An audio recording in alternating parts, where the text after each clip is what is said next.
Great. Good morning, everyone. Bore da pawb. Hope you're all well this morning. Welcome to our event today, looking at how we can work collaboratively together to prevent youth violence, evidence, action and collaboration. A real action-packed title for us this morning.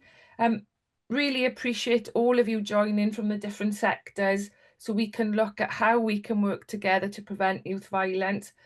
A key issue that's continuing to grow, like other issues in the same sort of school attendance, and working together is the only way we can sort of prevent this escalating. A real pivotal time as we get together to explore this key issue. Two key reports have been published this week that reinforces its importance and the benefits of us working together. So first, we've seen a report looking at the effects of youth club closures in the UK. It's published by the Economics Observatory, and it looks at the links with young people participating in criminal activities, and this impact upon them, and links to their lower attainment levels. And a second report published by the Senedd titled Children on the Margins. And this is our sort of first meeting to give us a chance to sort of consider and explore some of the key issues identified in these reports. So we've got a pretty busy session right up until sort of about 11:15, but I'm not going to sort of go over any more of the sort of details and information. I'm going to introduce our sort of first speaker, who is Dennis Sims, who is the head of change for the education for the Youth Endowment Fund, who is going to give us an overview of the education practice guidance before we have 10 minutes then in a breakout room to sort of consider some of sort of Dennis's points before we sort of come back on to our next speaker, and we'll have you can have chance to sort of develop some questions then for our Q&A at the end. So thanks very much, everyone. Dennis, we're looking forward to hearing you present, and I'm going to hand over to you now. Great. Well, thank you, Emma, and thanks for that introduction. And yeah, good morning, everybody. It's so great to join you this morning. I'm sure you've had to make time in the midst of your busy schedules in the lead up to Christmas and this festive season. So yeah, I'm going to keep it short and sharp and try and share as much of information in the time that I've got as possible. Please do feel free to reach out to me afterwards if this is a topic that's of interest, or if anything that I say kind of sparks some thoughts or some questions with you. I'm going to do a few things. I'm going to talk a bit about my background. It's always helpful to know who's speaking to you. I'm going to introduce a bit more around the Youth Endowment Fund, what we do, who we are, and how we go about our work. And then I'm going to dive into talking about our education practice guidance, which is the report that we launched earlier this year, which is a summary of everything we know about what works for reducing children's involvement in violence and what educators specifically can do to make a difference. If you have got questions that pop up as we go along, please feel free to use the chat. And this is also just a great opportunity to introduce yourselves in the chat as well. So if you are able to, let us know where you are and who you are in the chat function while I get started with this slideshow.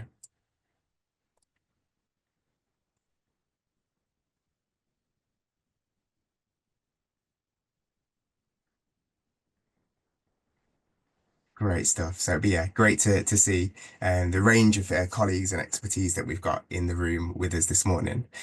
As mentioned, I'm going to be talking to you a bit about the education practice guidance, which is all about preventing children's involvement in violence. And my background before coming into this role is quite wide ranging, but all within education. So I've worked as a leadership coach and as a consultant for a number of years. And I chair a national head teachers network in England called Heads Forward, which has around about 150 education leaders within it. Prior to that, I worked for the Centre for Social Justice and focused specifically on alternative provision research and authored something called the AP Quality Toolkit. So for those of you who are interested in all things alternative provision, that's a good place to go to. And then before that, my background is in school leadership. So both in alternative provision and in mainstream settings in England, mainly in the Midlands, which is where I am based still. So all of that kind of feeds into the work that we do at the Youth Endowment Fund, and particularly around education. So first and foremost, the purpose behind our organisation is to end youth violence, and we were given an endowment by the Home Office in order to specifically tackle that. So we are the government-funded What Works Centre for reducing children's involvement in violence, and we want to work towards that vision where no child becomes involved in violence. And to do that, we focus on what works. So you'll hear me say what works quite a lot, but also this phrase around best bets. So when I say best bets, what I mean is what are the things that are most likely to have a positive impact? Not necessarily guaranteed, but from the evidence that we have currently and the evidence that we're continually updating and continue building, what are the best bets, the things that we should prioritize and turn our attention to in order to try and have the best possible outcome for our young people and our children. So we don't just work in education, we work across seven of the essential sectors that can contribute to this. And we do really think that education is a key and a pivotal one because of some of the stats that I'll share with you a bit later on about how children feel when they're in education, but also just because of the opportunity we have to teach, educate, support, and protect our young people. I'm conscious that there's loads on this slide, but I just wanted to highlight a few things. So that top row of the flowchart is kind of our simple process. So we fund good work. So we fund different organizations and interventions, and we evaluate them while we do that in order to find out what works. And once we found out what works, we'll work for change. So as Emma mentioned earlier on, my role is Head of Change for Education, which is essentially all about how can we change practice and how can we change the system in order to better support young people. And understanding the experience of young people is a key part of what we do as well.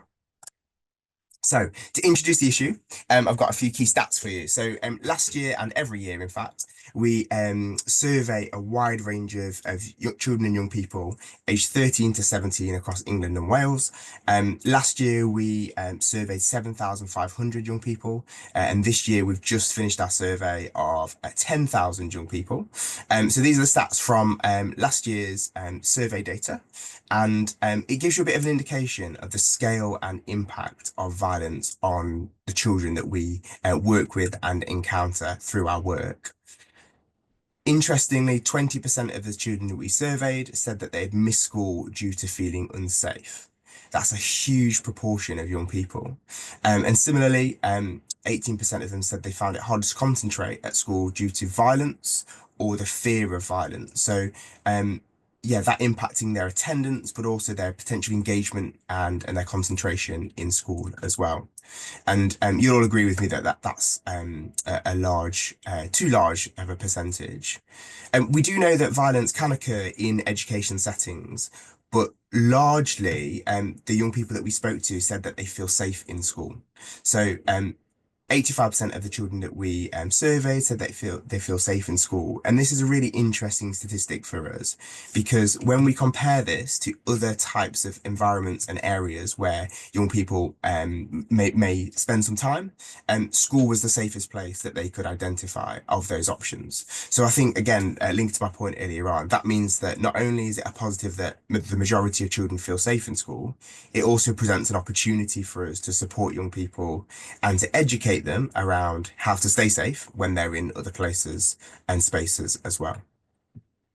So you will never get the teacher out of me, no matter what role I find myself in. So just as a quick way of getting a bit of a benchmark and a starting point for us, I want you to answer this question just with a simple number in the chat function.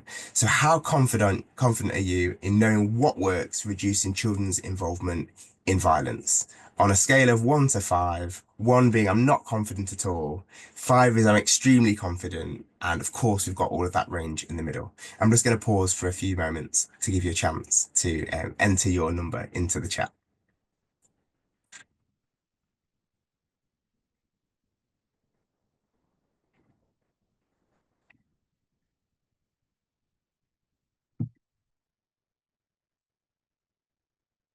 Great, so we've got some scores coming in. We've got lots of threes, so lots of people popping themselves along the middle. Got a couple of 1s, 2s, and 3s and 4s even. Great stuff. I always find it really interesting when I ask this question. And yeah, keep them coming in if you're yet to respond.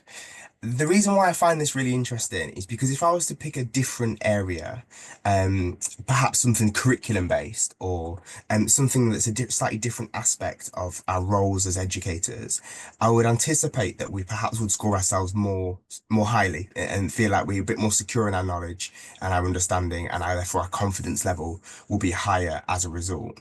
Um, and there's no shame in that. Like, there's nothing wrong with saying, I don't know much about this. And that's what we're here for. We're here to provide the information to make it easy and accessible for you as educators and as leaders across a range of different sectors to understand what works. This is what we spend our days on, every day focusing on this. And I'm going to share some of the highlights of what we know so far. So, in order to produce our evidence, we don't just look at one source of information. So to set the scene for you, in the yellow circle there, we've got our toolkit, which is freely available on our website, the YEF Toolkit. And it features over 2,000 global studies of interventions and approaches for reducing children's involvement in violence. And we continually update that and add to that. And you can go on there and have a look at a range of different interventions. So we've used that as our starting point. We've also used that survey that I mentioned earlier on, that survey of 7,500 teenage children, and also a survey of 9,500 teachers to inform our understanding of the situation around youth violence and what works for preventing it. We also fund a range of interventions. So as we fund organisations, we evaluate their work, and that feeds in to our understanding of the types of things that are effective and the types of things that are helpful in reducing violence. And we don't just stay in that kind of academic world of research and of surveys, but we do extensive work with the sector. And we have colleagues across England and Wales who feed into that. And that's really important to ensure that we're aligning with the current practice and the leading thinking that's taking place within the system at the moment. So I feel like I've really built this up in terms of the types of things that are going to be in this practice guidance. And to get us thinking about it, here's a range of different interventions. And I want you to take a moment to have a look at that slide and think, of these options, what do you think are the best bets? Maybe pick one, two, or if you're feeling confident, maybe pick three out, and write down in the chat which ones you think are best bets. So the things that the YEF would recommend that educators, school leaders, college leaders do in order to reduce children's involvement in violence. What do you think the best bets are?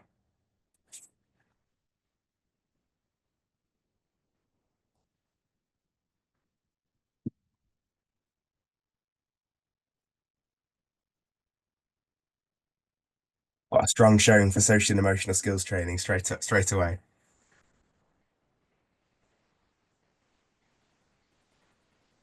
Interesting. Yeah, lots coming in for social and emotional skills development and attendance now. Okay, great. Keep them coming. Thank you. Mentoring popping up quite a lot. Yep, some people saying trauma-informed practice.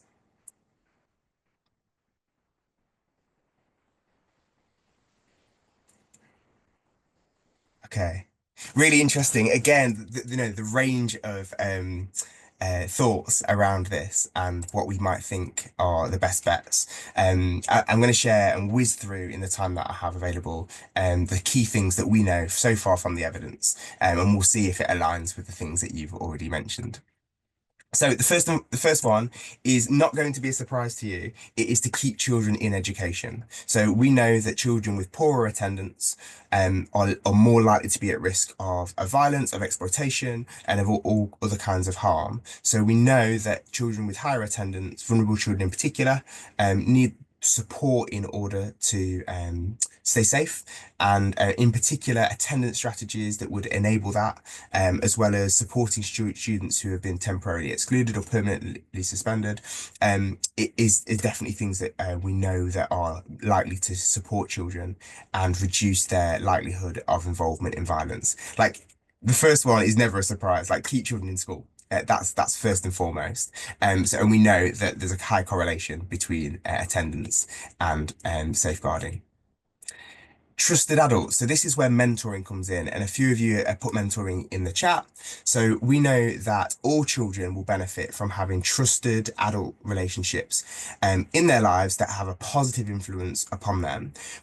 From our research, we also know that vulnerable children are firstly less likely to have them, maybe in their home lives or within their school environments, and therefore they are need special attention in terms of how do we make sure that they have trusted adult relationships in their lives. And some of the things that we've looked at in our guidance is how can we offer mentoring or sports coaching, for example, or other opportunities where there's opportunities to build positive relationships between adults and young people, and then that those adults have the opportunity to kind of speak into young people's lives and help them navigate the complexity of life that they're experiencing. So trusted adults is one, and mentoring is a really great example of how to do that. And we know that mentoring for 1 hour a week for 2 full terms is kind of a bit of a guideline in terms of the duration and the type of mentoring that we've seen work from the studies that we've observed. Number three, lots of you got this. So social emotional skills development. We know that lots of the young people who perpetrate violence say that they did it because they were provoked. And this means that young people need the skills and the resources to navigate the complexity of life, to navigate their emotions, what they're experiencing in different social situations, and be supported to be able to make different choices, as well as things like anti-bullying to avoid being the bully and also know how to cope if they're a bystander, for example. So developing young people's social and emotional skills is a key one that we know is an area of what works. And that's something that we would encourage educators to prioritize in their curriculum. We also know that therapy specifically is hard to get access to at times, but also beneficial in supporting young people's social and emotional skills development, and also relationship violence reduction sessions and thinking about how to manage romantic relationships at an early age is also an area that is beneficial for young people. We've got two more to quickly whiz through. This first one is around knowing when and where violence takes place. And by understanding and asking the young people and the community, we can have a better idea about what the challenges are and where they happen. And that means that we can then do something about it. So we would recommend if you're a school leader, for example, and you think, let's first of all find out if our children feel safe in school and out of school. But if there are specific places and times where they don't feel safe, let's find out where they are and let's work with our local community partners in order to find out, what we can do about those places and spaces. And in our guidance, we've got some great suggestions of what different schools have done in order to tackle this. And lastly, this is always an interesting one, and we're actually encouraging educators to stop some things and to consider some things. So the main thing we suggest to start is prison awareness programs. So that practice is not necessarily common, but it does happen. And all of our studies have shown that actually it can have a detrimental impact on young people's involvement in violence, which is to potentially increase the likelihood of children becoming involved in violence following a prison awareness program. And there are some other areas that we're not saying are bad. We're not saying have a negative impact. We're just saying we don't know yet. And that's because there's not sufficient evidence at the moment to say whether that intervention is something that will be a best bet, evidence-informed practice to reduce children's involvement in violence. So on that list currently, we've got knife crime education programs. So that's talking to young people about knife crime in their area. Trauma-informed practice training for education professionals. There are lots of reasons to do trauma-informed training. When when I'm talking now with this hat on at the Youth Endowment Fund, we're specifically talking about reducing violence.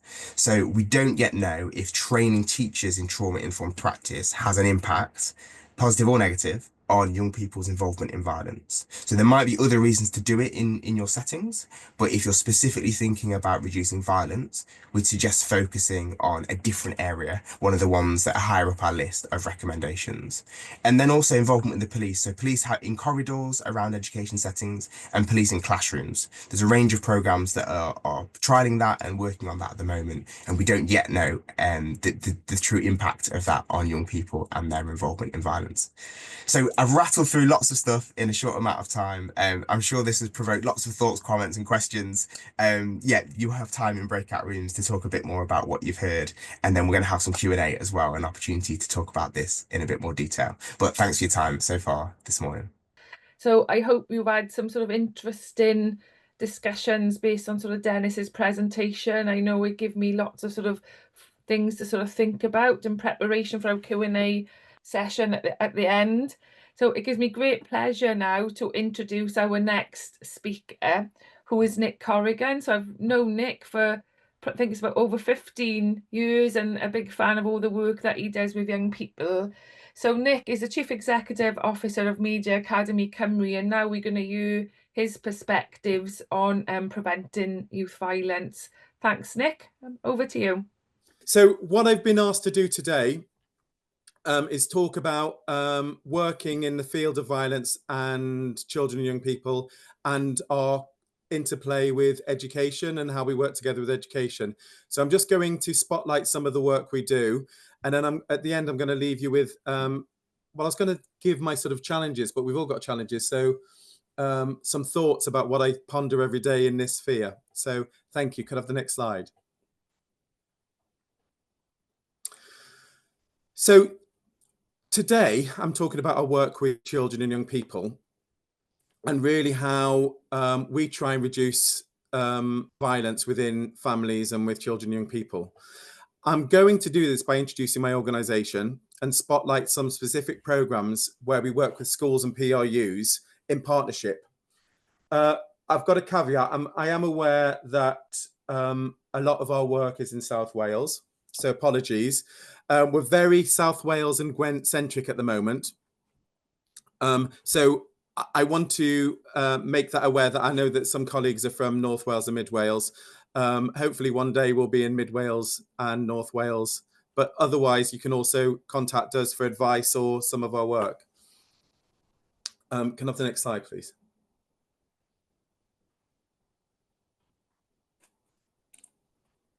So Media Academy Cymru was established in 2010 as a non-profit. We work across 22 local authorities to a greater or lesser extent, but our main body of operations, as I said, is in South Wales Police Force area and Gwent Police Force area. MAC is particularly well known for its diversion work, creating children and young adults diversion, meaning now tens of thousands of young people in Wales don't have a criminal record. We have 17 services that we deliver from MAC, 4 of which are specifically designed to reduce the severity and frequency of violent episodes perpetrated by young people. We have 5 post-16 training provision across Cardiff and the Vale of Glamorgan. These are BTECs level 1, 2 or 3. This is because our fundamental belief is that education is the foundation to improve young people's chances in life. In context, we work with about 8,000 children and young people annually. One of our USPs at MAC is that we develop programs of activity that we then are very happy to train other organizations in, including schools, for free. Why would organizations want to deliver what we deliver? Is because every one of our programs is either had already or in the process of an independent academic evaluation to show efficacy of the work. We're currently working within Gwent to train Gwent teachers in primary schools, our weapons program, which is called Braver Choices. Thanks. The next slide.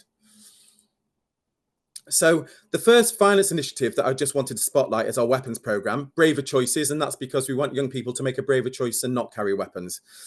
As with all of MAC's programs, the work involves a menu of themes that are designed to voluntarily engage, and this voluntary engagement is crucial to the success of our work.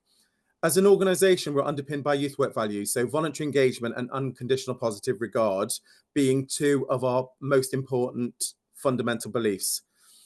So Braver Choices is designed as a one-to-one case management program designed to deconstruct narratives that many young people falsely believe. For example, the two most common beliefs that young people state to the team are that everybody is carrying weapons and that you are safe for carrying weapons. The first point, that everyone is carrying weapons, for some young people is an outcome of wider fear of violence that many young people in our Braver Choices programs state that they have through their contextual living environments, particularly, I've got to say, social media. From our research with children and young people, we know that 50% witness a form of violence daily. Primarily, this is on the way to school, on the way home from school, or on social media. Up until recently, our Braver Choices program used to work with 10 to 18-year-olds on weapons awareness. The reducing of ages for our programs is a common theme. We're now down to 8 to 18 with Braver Choices because we are getting significantly more referrals for under 10s. As I've just said, Braver Choices offers training for free for agencies. So if you're interested in facilitator training wherever you're in Wales, please get in touch because we're very happy to travel and deliver free facilitator training for organisations. Thank you. Next slide. So as an indication of the weapon themes, I've put the different sessions for you on the screen. The sessions aren't actually that important, and I don't know if I should be saying that, but what is important is that development of the trusted adult model, so that we develop a environment and a relationship where young people trust the person in front of them. For us, that's a youth work model, but it could be a teacher model, it could be a social worker model.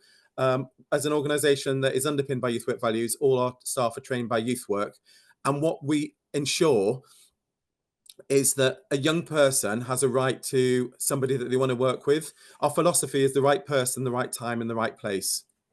We fundamentally believe that a child and young person should have a say in who the right person is.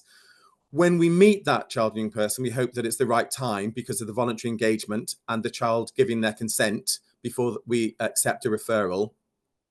And this hopefully means for us that the time is right for them. The right space is where they feel safe. Often this can be a school. We don't want to take them out of lessons, but we together working with schools can find an appropriate slot in the week to support the child. If school is safe for that child and young person, we would love to meet them in schools, and we do meet them in schools. Obviously, this is important if the school is considering exclusion. We want to work with schools to minimise any potential exclusions because, as Dennis has stated, exclusions are the number one primary indicator that a child could be a perpetrator or victim of violence if they're not engaged in schools.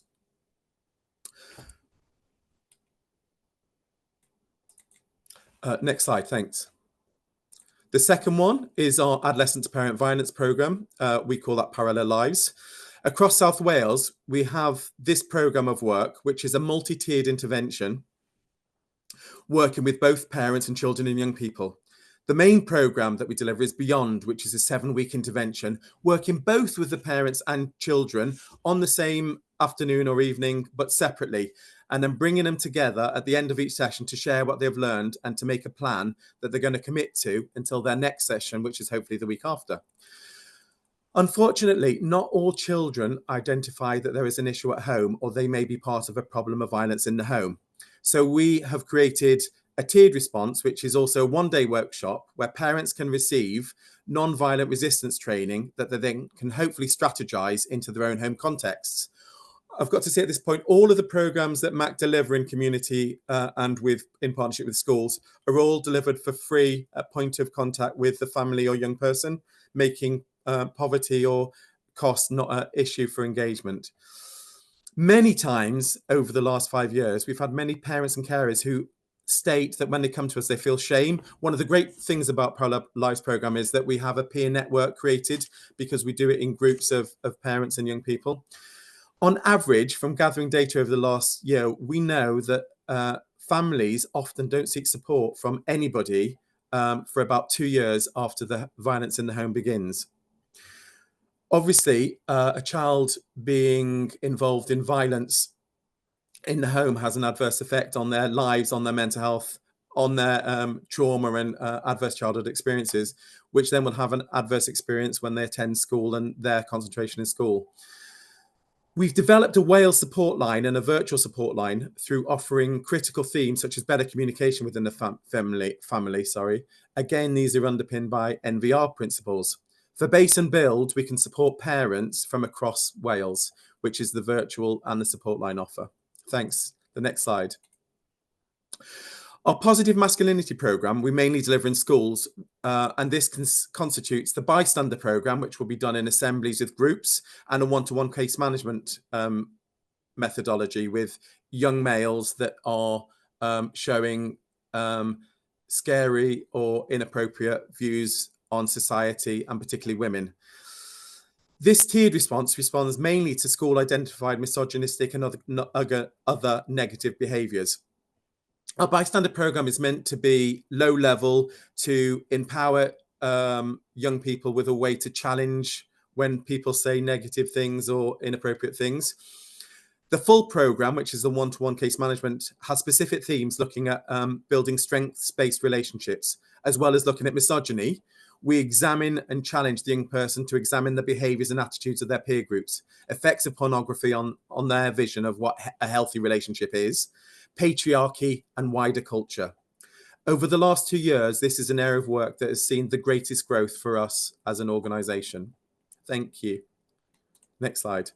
Okay, so our work within schools is Ceridwen is our main programme working within schools, reducing peer-to-peer violence. In our experience, this is primarily violence that is perpetrated in school or travelling to and from school.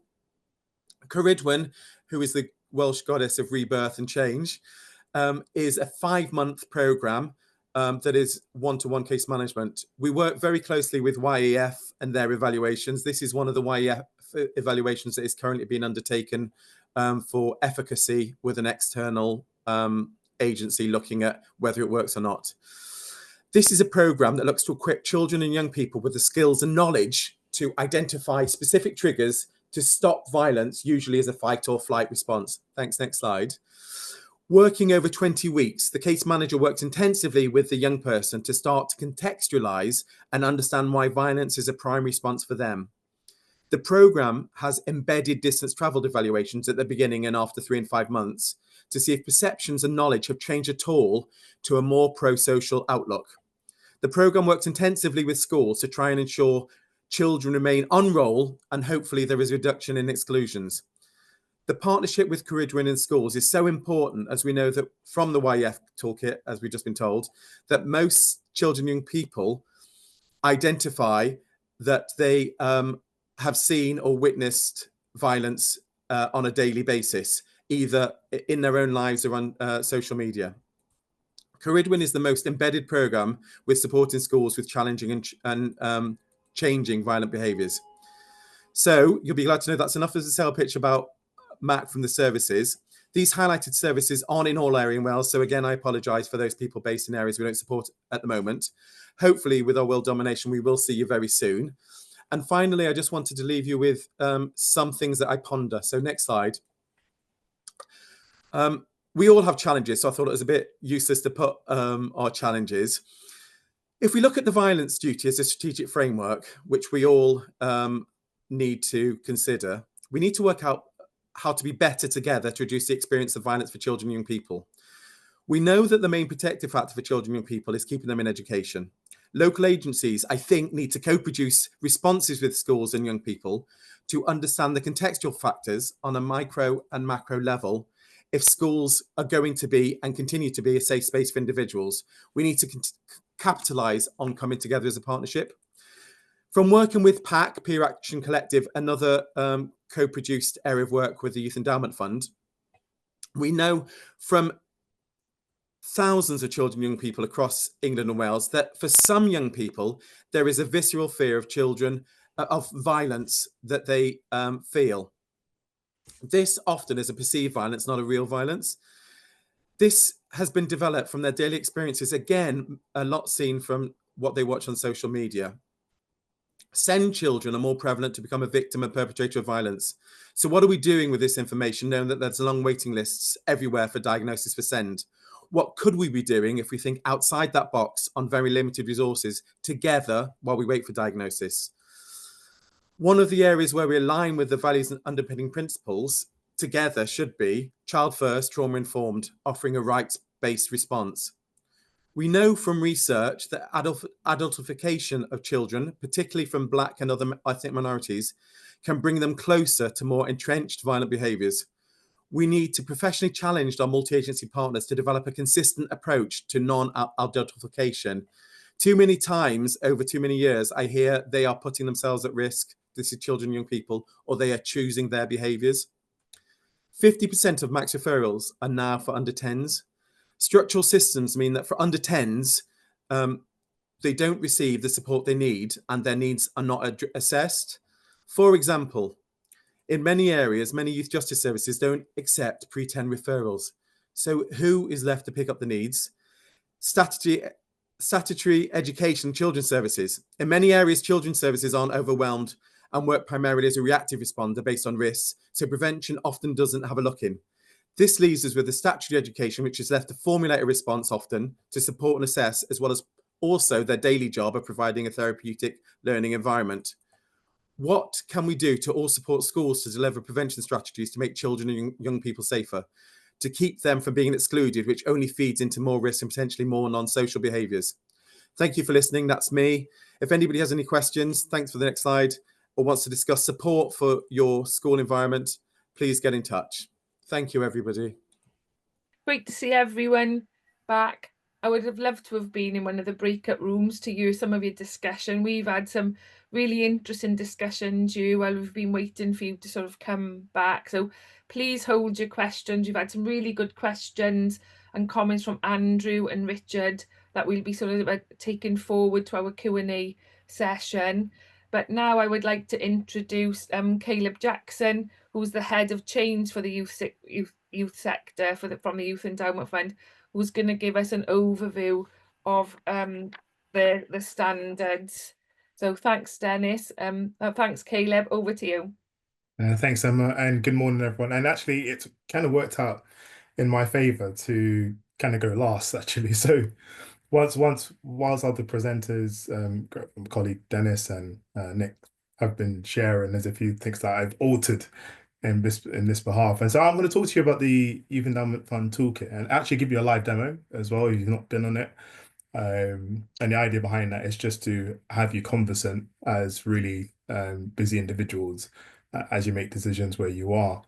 Dennis has done the fun bit about who we are and what we work for and what we're looking to achieve, our mission and so on and so forth, and this very important mission of reducing violence across the space. My just as Dennis shares some credentials, I'm in a youth work background, delivering youth work across a number of different cities, particularly those who are what many call hard to reach, I call need to reach, and the skill sets that been gifted with and sharpened over the years has enabled me to reach out and be really the trusted adult in the lives of many young people and help my staff members over the years to do the same.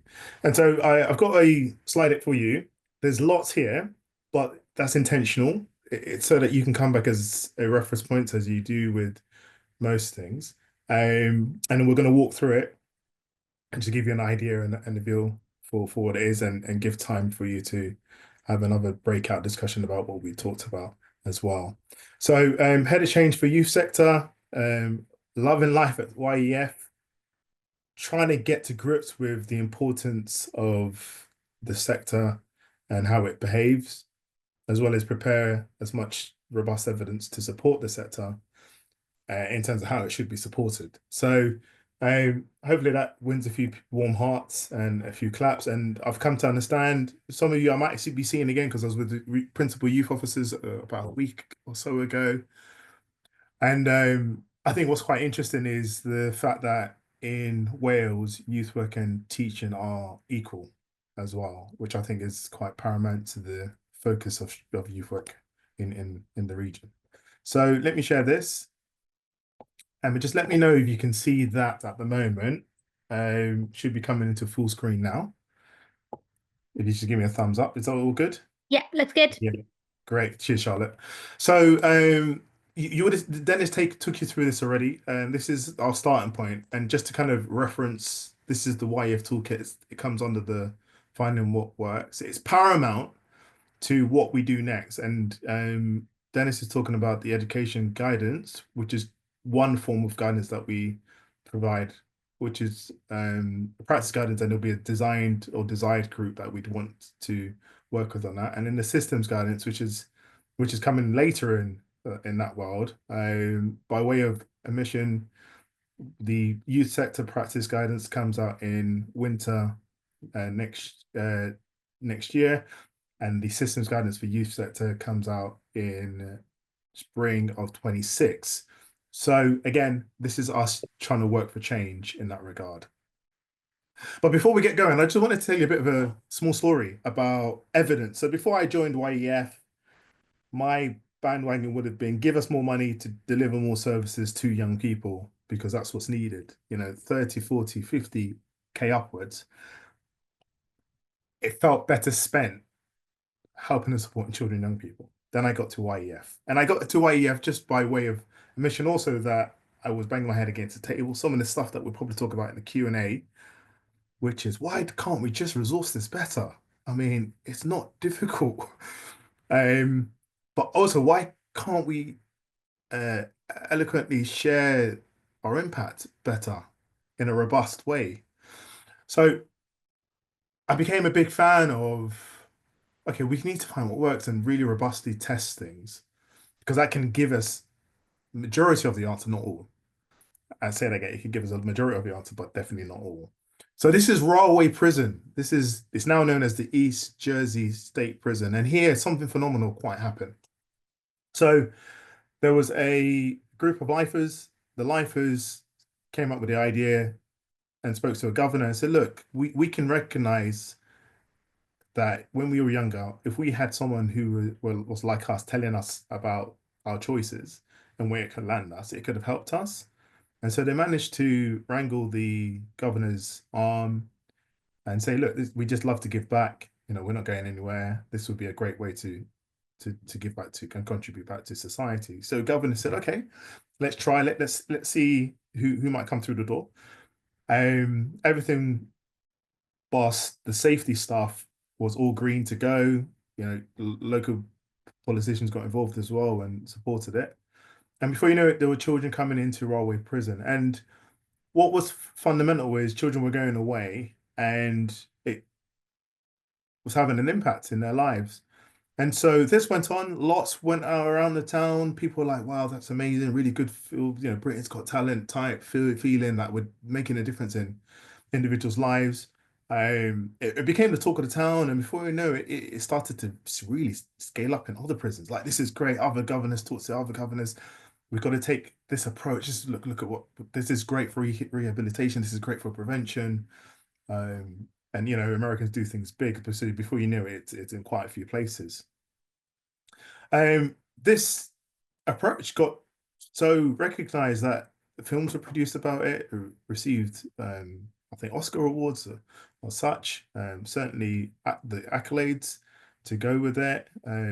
And along the way, someone said, hold on a minute, this is fab. It's probably worth that we do some rigorous testing on this. Can we conduct a randomized control trials to see what actually happens to young people longitudinally who come onto this program? And what was quite interesting was that it had significant impact. And so, hooray, but not everything that delivery organizations do might actually make things better. So here we have focused deterrence. Focused deterrence is, here's a very here's a group of individuals that are causing a lot of mayhem, that have very complex lives, that we need to focus our attention on. And this focus deterrence thinks about, right, you make a choice, you give them a choice and say, hey, we're really worried about you. And there's lots of things you're doing that are law breaking.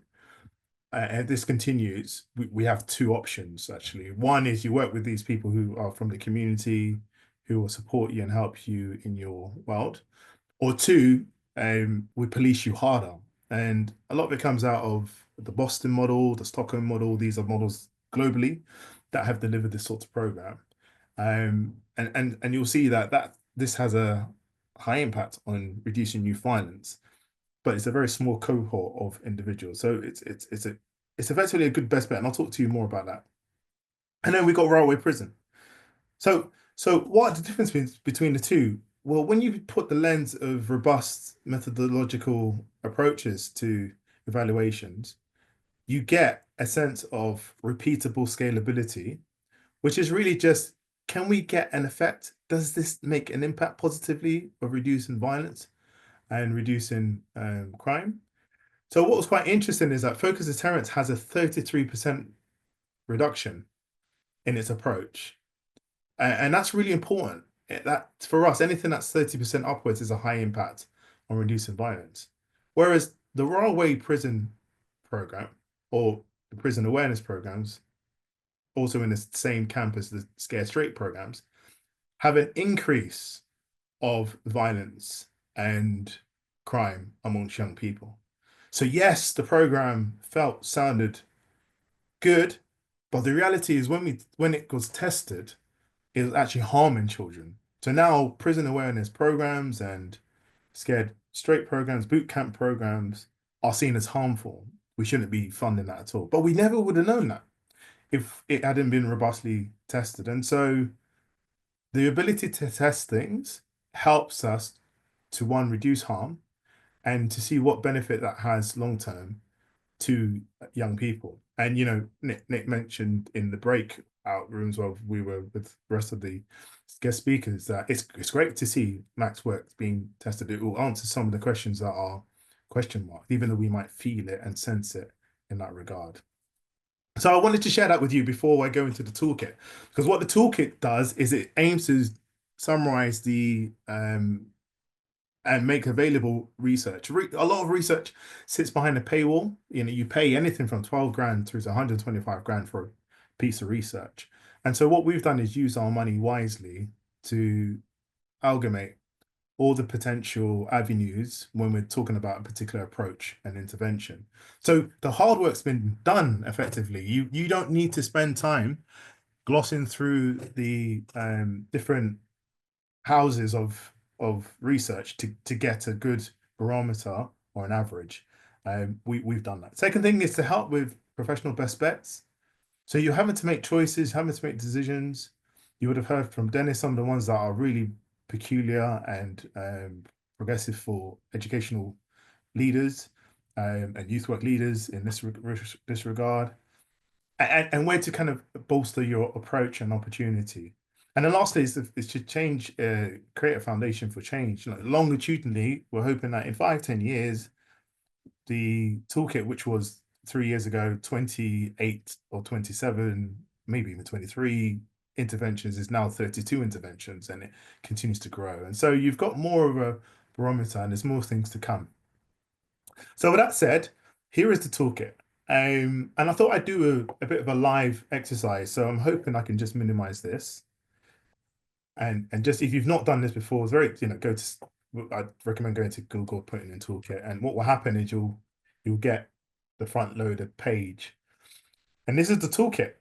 And so it's a very user-friendly piece of kit. You'll see here that the summary card is available, and it'll tell you, okay, what does this mean? So I talked about focus deterrence. It says here a strategy that combines communicating the consequences of violence with support for developing positive routes away from it. So sticking carrot and stick. And all 32 approaches are here. You click into one, of which I'm going to actually click into social skills training because that's quite relevant to you. You'll get a summary of what it is it effective? How secure is the evidence? How does it implement well? And much more. And one of the great things is on some of these, they can point to programmable features. So here is kind of a package of someone who's done it before, a model that you could almost lift off the shelf and study more and understand to implement within your context or fund in that regard. And so these are primary school programs, because this is where social skills training has the best impact in that regard. And there are 3 programs here. Some other toolkit interventions don't have this, but this does, which is great because it means you can lift from here and have a greater model to work from. And then at the bottom, as I scroll here, and apologies on your eyes, there is a technical report, and a technical report normally between 25 and 30 pages long. And the idea behind that is to share where all of this thinking summary comes from in that regard. So that's the toolkit in a live view. So what might you expect to see here? So you see an estimated impact on youth violence. That's the first one. You also see, which is high for social skills training. You also see evidence quality. And the best way to explain this is if you go to Gordon Ramsay's restaurant in London and you're looking at reviews, you'll see that Gordon probably scores about 4.7%, 4.7 out of 5. About 5,000 people have said that it's 4.7. So the confidence in that 4.7 is pretty strong. Whereas if you go to Caleb's Rusty Dusty Barbecue in the south of England, which has 7 reviews scoring 4.7, you'll have to ask yourself, is that as robust as Gordon Ramsay's? And that's what this evidence quality does. It just gives you how confident we are in the impact on violence. And then very quickly, you've got cost, which is how expensive is it per head? And £1 time tends to be under £500 per person. £3 times tend to be £1,500 per person. So and then on the left hand side you've got toggles. So this is okay. I want to see high programs which have low cost and medium, moderate evidence quality in that regard. So that's the toolkit. So for example, here's social skills training. It has a high impact on violence, reducing it by 32%, but also it has a high increase in self-regulation. So it depends what outcomes you're looking for in that regard. It's really ran in the school setting, as you would have heard earlier, and in doing so, it's an educational program. It uses videotapes, training, and role playing to help emotional gratification to reinforce delayed gratification in terms of young people, and it uses things like relaxation and deep breathing techniques to do so. How does it work? Well, these are sorts of the outcomes that it seeks to deliver. This is what it delivers on. So it decreases impulsiveness, decreases aggression, and much more in that regard. I've said this already, but this is a high impact program, 32% reduction in terms of children and young people. So when it comes to effectiveness, what makes it effective is that it should be targeted, working with children demonstrating behavioral difficulties. It's better with boys, groups of boys rather than girls, and it's better for primary age at both universal and targeted levels in terms of the children's needs.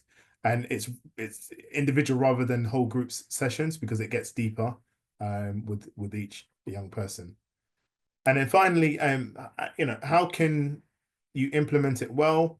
Well, firstly, finding time for delivery is a key thing. It doesn't say about who should deliver it, but supporting school leadership and teachers is a great way to do it. The material being really friendly being another way.